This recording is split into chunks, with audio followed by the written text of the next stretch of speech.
While the situation in Arkansas stabilized, 600 miles away, a different conflict brewed, one that had already seen its hardest battle. The conclusion was another story. Maria Drake finished packing for school. Normally, she would have trained before leaving, but that Wednesday happened to be a rest day. She was able to recuperate, spending her free time caring for her pet kitten, Ian. Just before departing, she got a call from Chelsea. Apparently, the morning had taken a rather unexpected turn. Hello? Hey, Maria. Chelsea? What's up? Everything okay? I don't even know. What's wrong? Emily brought some friends home. Let me guess, wild animals? You don't sound surprised. I may have suspected it was a possibility. The real question is, how are you still alive? I was hoping you could tell us. We already called George. He's gonna take him back to the woods. Rob and Em should tag along. Why Emily? Her presence is keeping them calm. I see. George will probably tell you to get your ass out of there.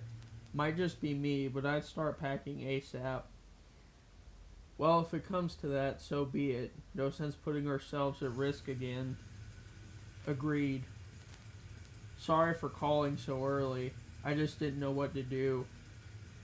You know you can call me anytime. I know. I have to go. Tell him I said hi. I'll let Brandon know you called. Okay. You guys stay safe. Call for backup if anything happens. We will. Later. Bye. Maria hung up. She paused. Faith was a word nearly lost to her vocabulary. Strange it was all she could rely on now. 15 minutes later, George arrived at the cottage. As Maria predicted, he advised his family to flee.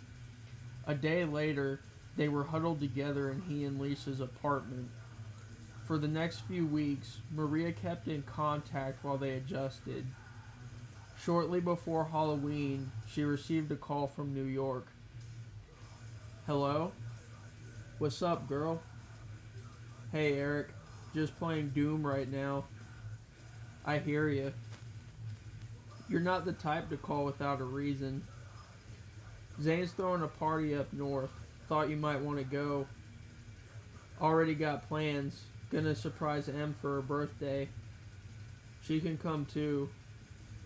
Nah, man. She just enrolled in a new school. Think she'd be more comfortable with kids her own age. I got you. Sorry, homie. You good. It ain't no thing. Thanks anyway. Send me your number. We'll talk when I get up there. One sec. Maria searched her belongings, locating the note with Emily's landline scribbled in the center. The following Wednesday, Maria and Brandon set out on their journey. For 12 hours, they drove across the country, only stopping for breaks. Upon crossing the Arkansas line, they took a detour to refuel. Brandon asked his sister if she needed anything. Gatorade, please. Grape? Yeah.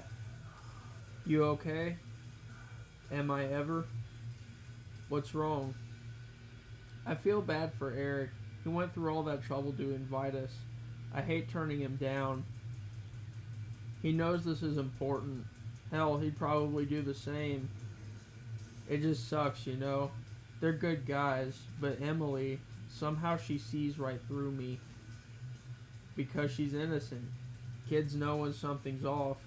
She just knows how to turn it to her advantage. She's so much stronger than we were. I'm envious. Envy's a sin. Okay, Father Karras. You're a nut. I know it. Things will work out. Just have a little faith, alright? Brandon left the car, giving Maria some time to think. If it meant she could experience even a small shred of joy, she would spend time with Emily and forget the world existed. No one could have predicted what came next. Sometime after 9, the siblings found George and Lisa's complex. Brandon made a request before the duo headed in. "Leave your knife here. Wouldn't be a good look showing up with a weapon." Maria obliged, placing her blade on the floorboard. It was a carbon steel model designed for close quarters combat. She'd kept it on hand since the pair left Maryland. Brandon spotted Emily's apartment on the 3rd floor, 4C. Their stoic demeanor made it hard to tell whether they were nervous. They didn't have much practice dropping their guard. "You ready?" "As I'll ever be." Maria knocked. Seconds later, an older gentleman answered. While fair-skinned for his age, the rest betrayed his true nature. "George? So you're the elusive Drake I've heard so much about." Chelsea, Robert, and Lisa came into focus, paralyzed by the teen's strength and purity. "Oh my God," Chelsea muttered. "You look just like your photo." "Sorry I never sent one of Brandon. We're both fairly private people. We understand better than you think. Thanks for letting us stay. We wanted to make it up to Em for everything that happened. I know she'll be glad to see you. Please come in." George stood aside, granting the siblings access. They looked around, admiring the quaint decor and modest architecture. "Where's Em, anyway?" In the back. We'll show you around before we get settled in." "Thanks." The apartment was small by modern standards. It was divided into 3 sections intended for single couples. A living room, a bathroom, and a bedroom just big enough to fit a queen-size bed. Just as before, Emily slept soundly, unaware of her companion's intrusion. "At last we meet, Sleeping Beauty." "She does look like Aurora, doesn't she?" "There's one difference." "What's that?" "She doesn't need a prince to slay the dragon." Maria noted a pair of spears propped against the wall. An idea began to form, a failsafe to ensure survival for future generations. For the time being, she kept it to herself. "Should we wake her?" "Nah, we've got time." Maria stroked the child's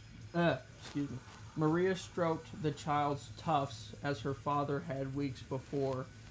The scene felt so natural, almost like sisters.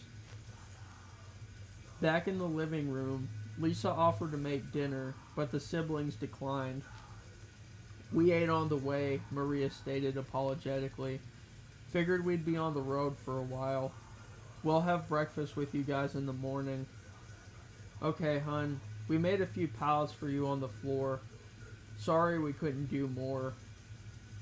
"No worries. You'd be surprised how fast we can adapt." "I don't know why, but I believe you. Stick around long enough, you'll see what us whippersnappers can do." "Not too long. I'm on borrowed time here." "Guess we'll have to pick up the pace then." The group awoke half an hour before Emily. The moment she locked eyes with Maria, she knew their destinies were intertwined. "Maria?" "Morning, kiddo." "You're really here." Emily ran up to the adolescent, her enthusiasm unparalleled. She wrapped the teen in a hug. It was the happiest Maria had felt in years. "When did you get here?" "Last night. Told you we had a surprise. This is only part 1. The rest will come tomorrow." "Can't you tell me?" "Nope, don't want to spoil the surprise." Wow, I messed up that line, but whatever. "Nope, don't want to spoil it." "Damn." "Language, young lady," Chelsea reprimanded. Sorry, Ma. The party discussed their plans over breakfast. Maria had schoolwork to catch up on over the weekend, setting aside Friday to spend time with Emily. In the meantime, Brandon was given a list of tasks to complete before the child returned. It was up to him and the others to prepare activities for her celebration. I'll be working on assignments today. What I don't finish, I'll get to Saturday and Sunday. I'm leaving it to you guys to piddle around town, see what you can find. I'll stay here, George offered. Help her out if she gets stuck. You sure, Pa? Robert questioned, skeptical of his father's motives. I'm sure she can handle it on her own. We'll be fine. If you say so. Y'all go ahead and get on up out of here. Don't want him to be late. Emily grabbed her bag, clipping her doll to the side. Brandon stayed behind, hoping to de-escalate if things went south. The moment the others vanished, the truth came to light. Who are you? Trust me, you don't want to know. Kids don't act like war vets. You look like you've been through hell. Hell's paradise compared to here. I won't ask again. Who are you? If I told you I once wrapped a rope around my neck in the hopes I'd stop breathing, what would you say? I'd say you're a damn fool. You wouldn't be wrong. Is life really so bad? Depends on who you ask. I tried everything. Drugs, therapy, nothing worked. Endure enough, your chances of recovery drop to 0. And yet you're still here. Why? If I knew, we wouldn't be having this conversation. I think you do. It's just clouded by that thick skull of yours. You have no idea the pain I've had forced upon me, nor what I've inflicted on others. The scars never go away. 'Cause you keep making new ones. You can't punish yourself forever. Sooner or later, everyone's got to face their demons. How? Brandon retrieved his sister's books from the car, hooking up her computer in Emily's room. When the rest of the family returned, he joined them in preparing for Emily's birthday. By the time Emily got home, Maria had already finished her hardest assignments. Between them, they breezed through Emily's homework, completing each subject in record time. Finally, they could unwind. Back in Emily's room, Maria pulled out a case of CDs. Most of the discs were records, though there were a few games and movies mixed in. She took the opportunity to teach her friend about LAN parties. LAN stands for Local Area Network. It's a way to connect computers together so we can play online. Sounds pretty easy. It's easier since it's just us. We can link ours directly using an Ethernet cable. If we had more people, we'd need a switch for extra ports. We'll worry about that later. I brought a few albums for you to check out. Been finding a lot of neat stuff from Europe and Asia. Do you know how to burn CDs? Emily shook her head. Not really. Just put a record in the disk drive and rip the files. You can copy them to a blank disk in case the original gets destroyed. Nifty. For real. Can I hear some? That's what I brought them for. Prepare to have your mind blown. Maria chose the only release from Swedish melodic death metal outfit Excretion, Voice of Harmony. It was Emily's first exposure to the genre, and it was all she needed to be hooked for life. Halloween started well enough. The group took Emily shopping for a costume in town. She picked out a princess dress more befitting of her demographic. In contrast, Maria sported plastic fangs, lipstick, black nail polish, and a short wallet chain attached to her jeans. They followed up with a trip to the video store. Normally, Chelsea would have opposed renting horror, but given the circumstances, she was willing to compromise.